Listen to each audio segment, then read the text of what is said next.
How's my experience living and working here in abroad? Sa una, mahirap kasi iiwan mo pamilya mo, iiwan mo barkada mo, tapos di ka pa sigurado kung ano magiging buhay mo dito. Pagdating mo rito, kailangan marunong kang makisama.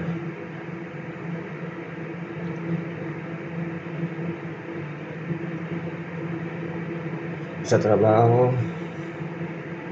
ganun din. Kailangan yung iba, pag-aralan mo rin para marami ka rin matutunan. Pagdating naman sa pera,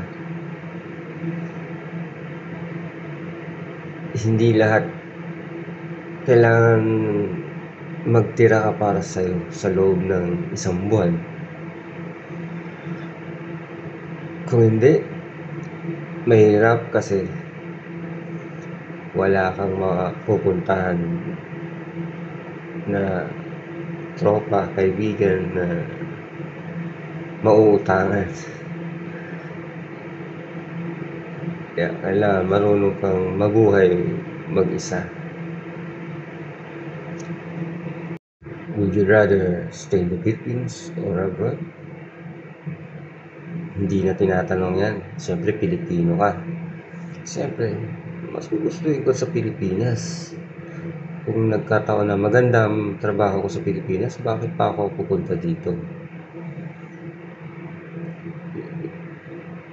Marami rin naman akong matututunan sa Pilipinas.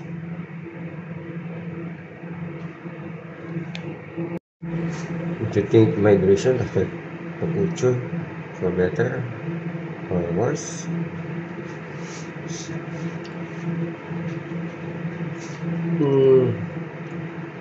Nasa iyo na yan kung paano mo i-adapt kasi ang mga natutunan mo rito